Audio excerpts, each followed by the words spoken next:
The 42nd Amendment Act of 1976 added 4 new directive principles to the original list.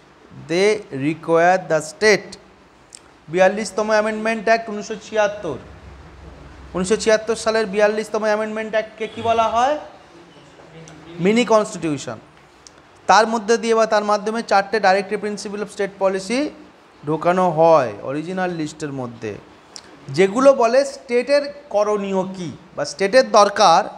1 number কী দরকার? To secure opportunities for healthy development of children. Article 39 ঢোকানো হয় এটার মধ্যে দিয়ে, যেটা বলে যে একটা বাচ্চার যেন সুস্থ স্বাভাবিক বৃদ্ধি ডেভেলপমেন্ট ঘটে, সেই ব্যাপারটাকে সিকিউর করতে হবে, নিশ্চিত করতে হবে। কে করবে? স্টেট করবে। কে বলছে? 76তম সংবিধান সংশোধনী বলছে। কিসের মাধ্যমে বলছে? আর্টিকেল 39। ক্লিয়ার? চলো 2 নাম্বার কি বলছে? To promote equal justice to provide free legal aid to the poor. দেখো, যে দুটো এখন অবধি পড়লাম, দুটোই একটা টিঞ্জ, একটা রেখা, একটা রূপ দিচ্ছে যে সোসাইটিটা বা কান্ট্রিটা বা ইকোনমিটা সোশ্যালিস্টিক প্যাটার্নের ইকোনমি। বোঝা যাচ্ছে? গভর্নমেন্টের পলিসি দেখলে ধরা যায় যে গভর্নমেন্ট কোন দিকে যাচ্ছে।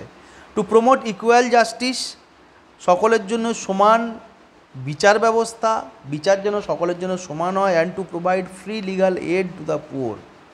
যেমন নিয়ম আছে, এরপর থেকেই নিয়ম হয় যে যেমন ডাক্তারি পাস করলে ডাক্তারদেরকে কম্পালসারি 2 বছর গ্রামে গিয়ে সার্ভিস করে আসতে হবে। ঠিক তেমনি একটা আমরা যে কনস্টিটিউশনে হাইকোর্টের জাজ বা সুপ্রিম কোর্টের জাজ হওয়ার যে ক্রাইটেরিয়াগুলো পড়েছি, সেই ক্রাইটেরিয়াগুলো কনস্টিটিউশনের যেগুলো আছে তো আছে, কিন্তু ধরা যায় যে এরকম 2 জন ক্যান্ডিডেট রয়েছেন যিনি হাইকোর্টের জাজ হতে পারবার মতন কোয়ালিফিকেশান অর্জন করে ফেলেছেন, বাট তার মধ্যে একজন হবেন, একটা ভ্যাকেন্সি রয়েছে। তাহলে কে হবে? দুজনের কোয়ালিফিকেশান সমান, ভ্যাকেন্সি একটা। তাহলে কে যা যাবে? যে বেশি পরিমাণে গরিবদের জন্যে কম পয়সায় বা পয়সা না নিয়ে বিচার বা ওকালতি করেছে। বোঝা গেছে?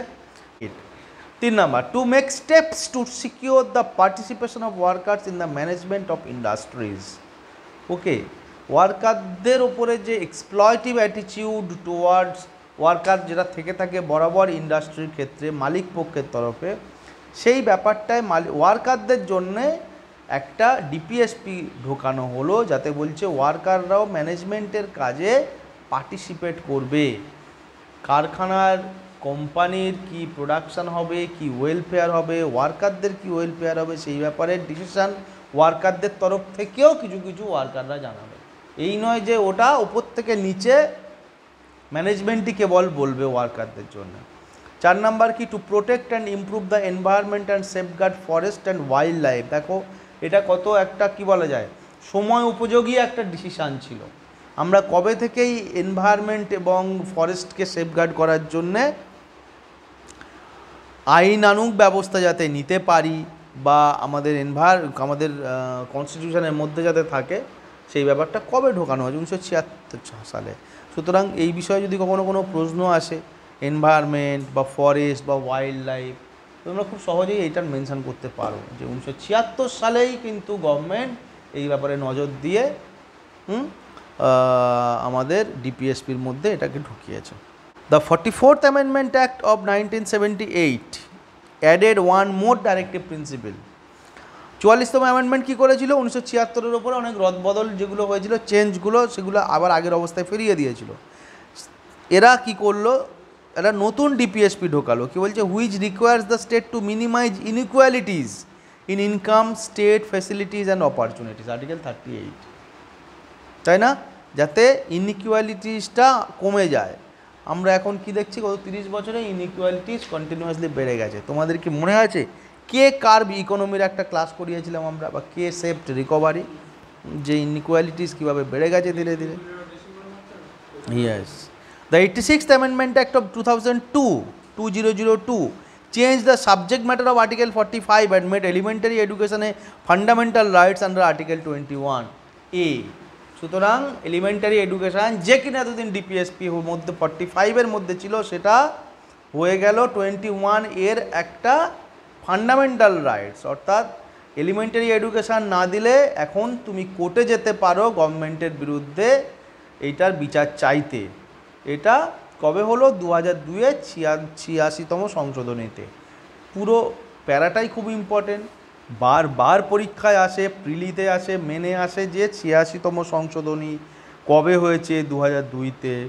কোন আর্টিকেল অ্যামেন্ড করা হয়েছে? 45।